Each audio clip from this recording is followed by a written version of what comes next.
Bonjour Didier Foucault, donc vous Bonjour. êtes professeur émérite en histoire moderne à l'université Toulouse 2 Jean Jaurès. Vous avez organisé aujourd'hui une journée d'études portant sur l'histoire de la médecine. C'est un sujet donc vaste, mais qui ne vient pas tout de suite par rapport à vos sujets d'études premiers. Votre thèse portait sur Giulio Cesare Vanini, un libertin italien, durant la période baroque. Donc ma première question portera sur cette thématique-là. On ne vient pas naturellement à l'histoire de la médecine, vous n'êtes pas médecin de formation, vous êtes historien, le libertinage n'est pas en lien direct, justement. Donc qu'est-ce qui vous a fait venir sur ces thématiques donc, de l'histoire de la médecine et des sciences?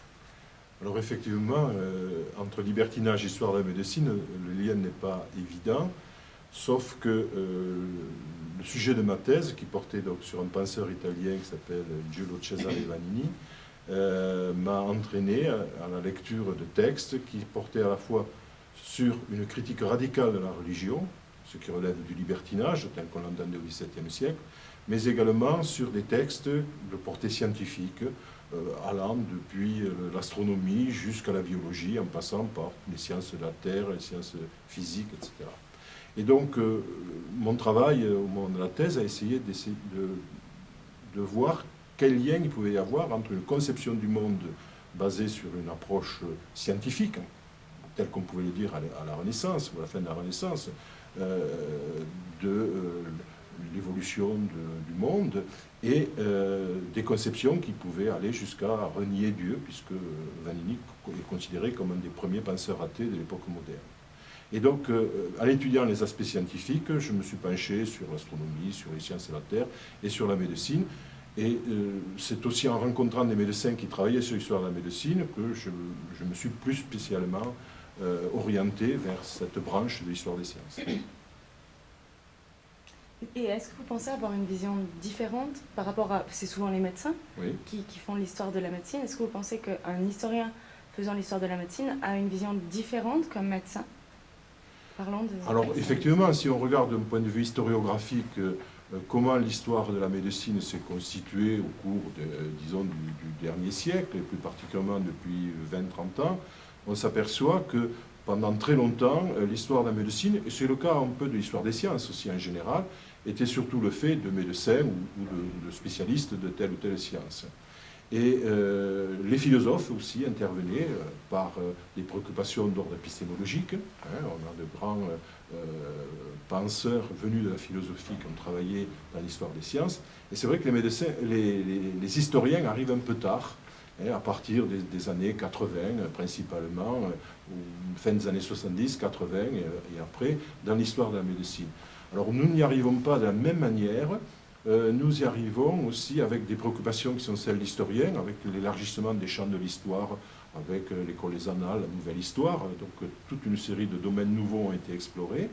Et l'approche qui est la nôtre est plus liée d'une part à des aspects d'ordre sociologique, puisque la médecine c'est aussi l'histoire des malades, l'histoire des médecins, pas uniquement l'histoire des doctrines.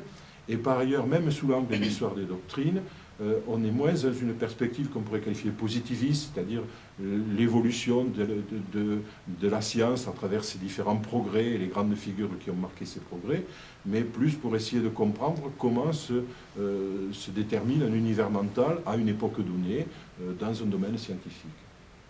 Ça a d'ailleurs été le thème finalement de cette journée d'études qui portait sur la médecine et ses marginaux.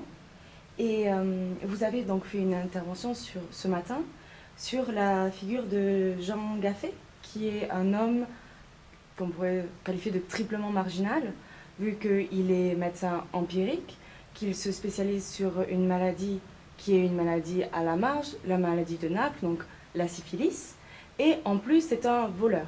Et c'est cette figure de voleur qui va faire qu'on le connaît aujourd'hui, vu que c'est parce qu'il s'est fait attraper qu'il y a eu les procès sur lesquels vous avez pu travailler. Mais vous avez décidé d'en parler comme d'un médecin. Donc on voulait essayer de comprendre pourquoi vous avez choisi de parler de cette figure, mais aussi de savoir si ce Jean Gaffet n'est pas attaqué pour charlatanisme, il n'est jamais pointé du doigt par les autres médecins, et si c'est justement du fait de sa marginalité et du fait qu'il traite une maladie marginale qu'il ne va pas être attaqué parce qu'il n'empiète pas sur le terrain de ces médecins.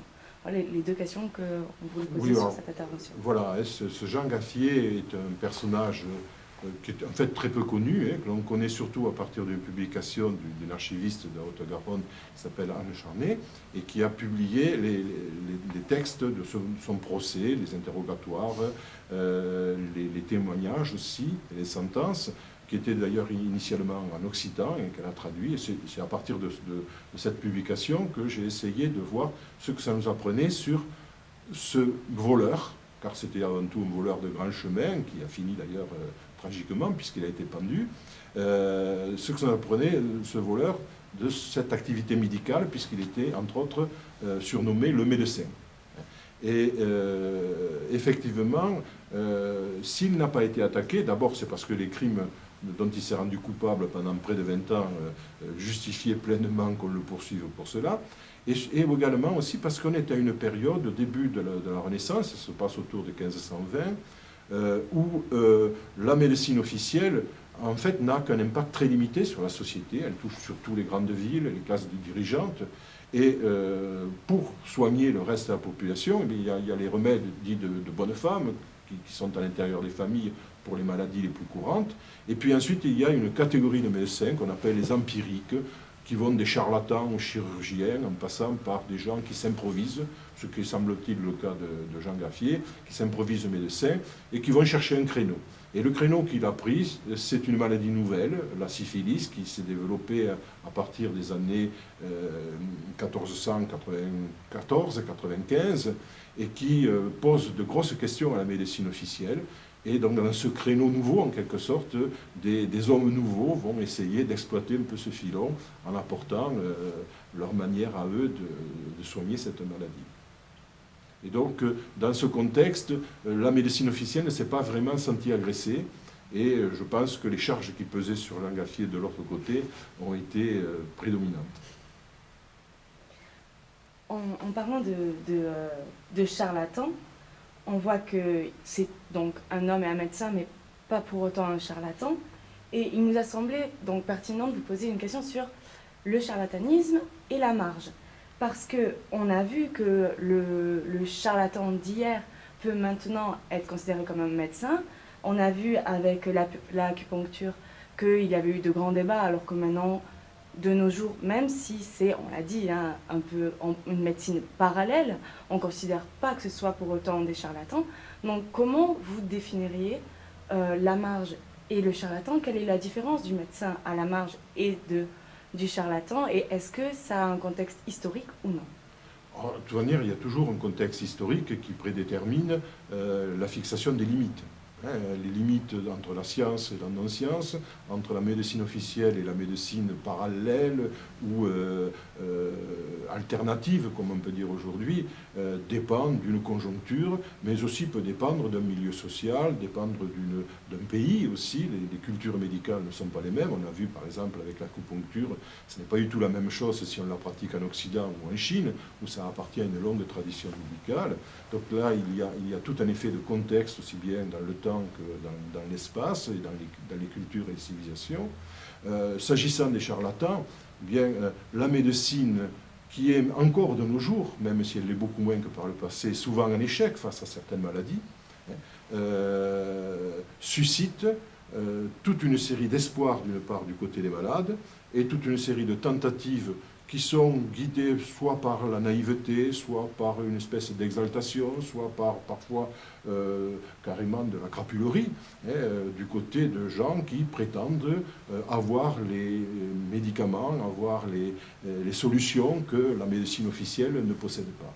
Et là-dessus, donc, ça donne lieu à toute une série de proliférations de personnages, parfois assez atypiques, assez pittoresques, qui illustre depuis sans doute la très haute antiquité le monde du charlatanisme.